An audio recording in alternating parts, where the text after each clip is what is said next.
abájọrò kì í pẹ́ kú, ohun àṣepọ̀ nílẹ̀yẹ, ẹ̀yìn ọ̀la wa ti dára ọ́, àwa Èkìtì àti parapọ̀, ká parapọ̀ ká tún bá mú pọ̀, àwa Èkìtì àti gómìnira ọ̀kan làwa ń ṣe. Èkìtì Èkìtì tí gbòmìnira, Èkìtì Èkìtì tí gbòmìnira, àwa Èkìtì iwájú la ó máa lọ lágbára Ọlọ́run, àwa Èkìtì ọ̀kan ṣoṣo máa ní wá o láéláé.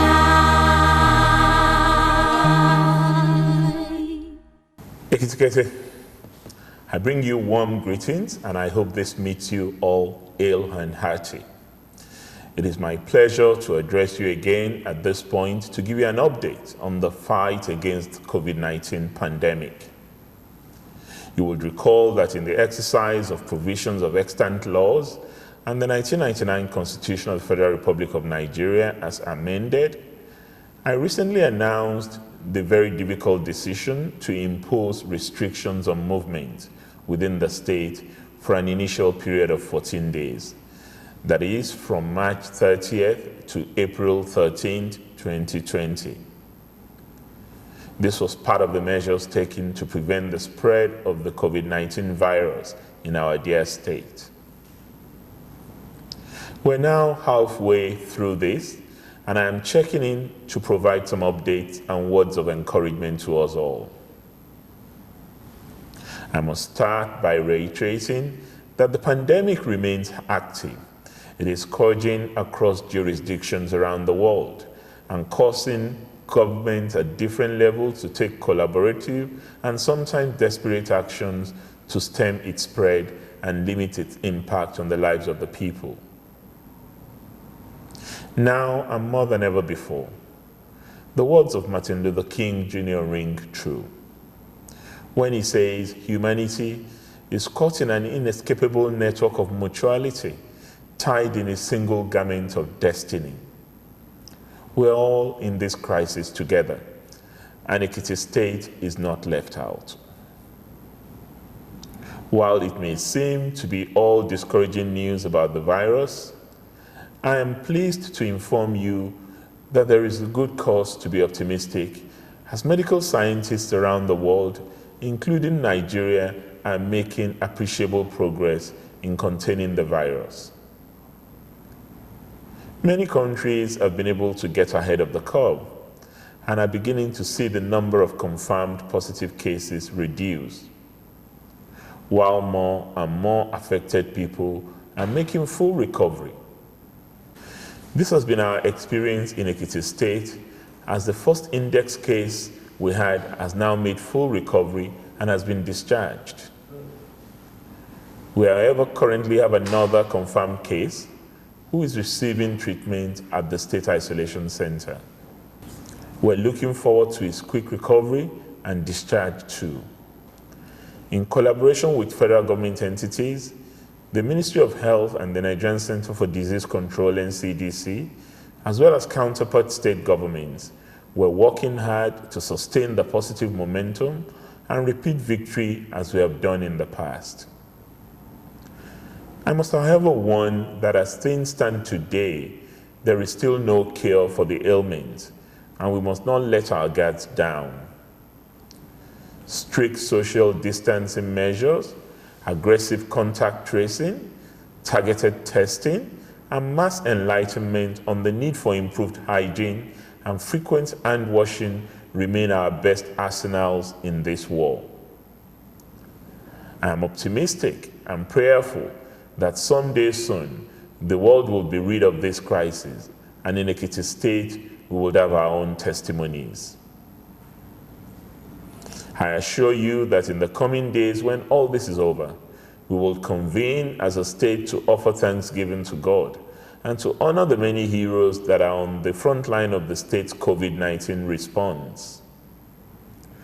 We will celebrate our selfless doctors, nurses, support medical staff, government officials, volunteers, donors, amongst others, who are working day and night at great personal risk to protect us in the state. I salute your courage and labor of love, and we will win together. But for now, we must not lose focus. I recognize that the restriction of movement has caused a great deal of inconveniences to everyone, and I can only plead for your understanding as we try to get things back to normal as quick as possible. I must, however, gently intimate you that as we study developments, we're already seeing the possibility of the need to extend the restriction of movement in the state beyond April 13, 2020. We cannot take chances and should not let our guards down at this time. I plead for your understanding if this has to be the case, and I assure you that we're taking necessary steps to allow people restock on essentials in a safe and orderly manner.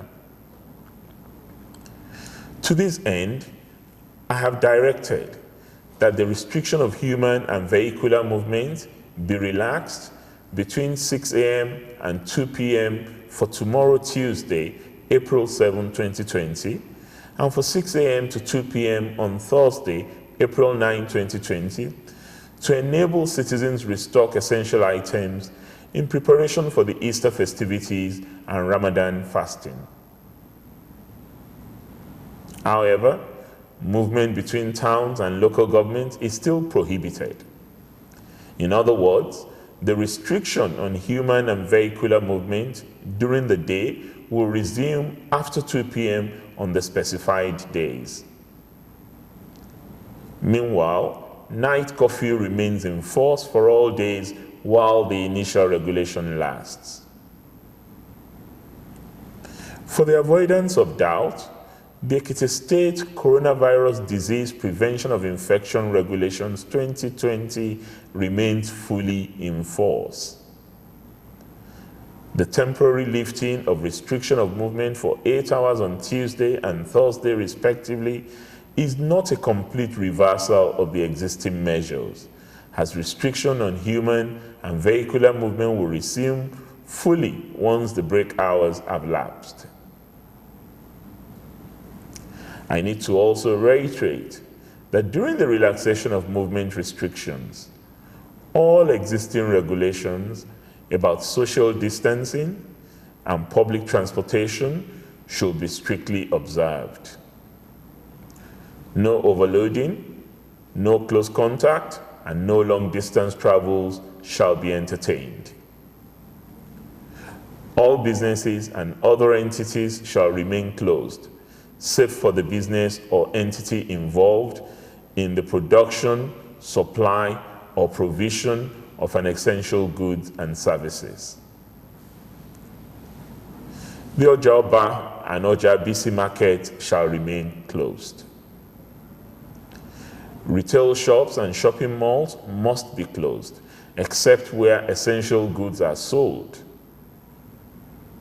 In facilities where essential goods are sold, all directives in respect to hygienic conditions aimed at preventing the exposure of the public to COVID-19 must be strictly adhered to. As a responsible and responsive government, we're conscious of the hardship the shutdown has brought on our people, especially the poor and most vulnerable segment of our population. I did promise then that the government would intervene in the best way possible to ease the effects of the hardship on our people.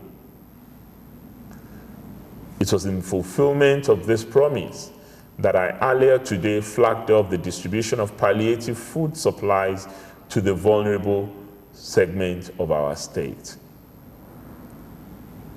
The relief materials, which are in the form of food packs, are to be distributed to only identified vulnerable households, most of whom are extracted from the social register of our Vulnerable People Support Program, domiciled with the Ministry of Budget and Economic Planning, and covering the entire 16 local government areas of our state.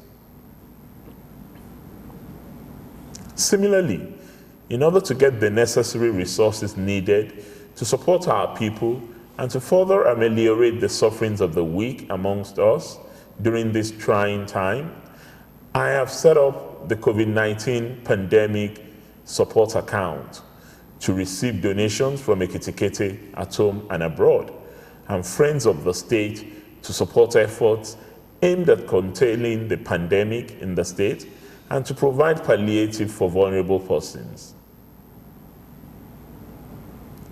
The resource mobilization drive is being championed by a 47-member high-level committee with Areafe Babalola as the grand patron, our 3 former governors as patrons, and with the committee of eminent Ekiti citizens headed by former Health Minister Prince Julius Adelusi Adelui. A task which they have all enthusiastically accepted to undertake. This is a clarion call on all that love Ekiti. We need you now more than ever before, and at a time like this, we must present a united front to the world. Ekiti, these are difficult times, and I empathize with you. I have personally gone through a roller coaster of emotions since these all started, including a period of anxiety when I had to be tested for the virus because of my exposure to some confirmed cases. In all my years, I have never experienced anything like this, and it has caused me to reflect deeply on all the things we take for granted in our daily lives. The warmth of a handshake, the beauty of a hug, or simply the ability to go about daily activities without hindrance. By the time we come through this crisis, humanity will be bearing a few scars, but we all would have learned a lesson or two, and the love that binds humanity together should be stronger. In this season, we must make all necessary efforts to safeguard our mental health by remaining positive and avoiding getting into depression. We must look out for vulnerable people amongst us by calling in often and sharing with the needy. This is the most tasking of all known virtues of humanity, but we must rise to the occasion. We must also ensure we keep our hearts and minds sane by avoiding obnoxious conspiracy theories going around these days, especially on social media. Do not let your heart be troubled. As much as possible, eat well, rest well, and do regular exercises to remain healthy and build up your immune system. We should also take advantage of our natural herbs and fruits that have been known to build immunity. However, you must be wary of consuming any drugs or substances based on unverified tales of protection or cure from the virus. We all need to be strong and healthy in mind and body to come through this together. My heart goes out to our students at all levels of schooling, whose education have also been put on hold. We have taken some steps to commence School on Air program for both primary and secondary school students. Our children must take full advantage of this stopgap program. Please take the time to study and keep your minds active. This is a good time for reflection and self-discovery, as I trust our God to give you inspiration of great things you can achieve in life. If I may recall, it is on record that when the Great Plague of London ravaged the ancient city in 1665, Isaac Newton was in isolation on his family farm in Woolsthorpe Manor, far away from the horrific disease. It was in this season that the young man, then aged 23, made revolutionary inventions and discoveries in calculus, motion, optics, and gravitation, which led to the period being named as his annus mirabilis, that is, his year of wonders. He was only able to leapfrog in his scientific career and work on many of his theories because of the closure of Cambridge University due to the plague. I encourage you all not to let this crisis go to waste. In closing, Ekiti, please stay safe and stay strong. Please note the emergency numbers to call should you or anybody around you develop symptoms such as coughing, sneezing, high temperature, and difficult breathing. I assure you that as the Lord promised in the Bible, in the book of Numbers 31, verse 49, your servants have taken account of the men of war who are under our command, and not a man of us is missing by the grace of the Almighty God. At the end of this crisis, we shall take account of all Ekiti sons and daughters, and none shall be missing. You shall not be missing, I shall not be missing. I love you all, as you are always in my daily prayers. May God heal our world and keep us all safe. Ohun abájọ́rò kì í pẹ́ kú, ohun àṣepọ̀ nílẹ̀ yẹ, ẹ̀yìn ọ̀la wa ti dára ọ̀, àwa Èkìtì àti parapọ̀, ká parapọ̀ ká tún bá mú pọ̀, àwa Èkìtì àti gómìnira ọ̀kan làwa ń ṣe. Èkìtì, Èkìtì tí gbòmìnira, Èkìtì, Èkìtì tí gbòmìnira, àwa Èkìtì iwájú la ó máa lọ lágbára Ọlọ́run, àwa Èkìtì ọ̀kan ṣoṣo mà ní wá.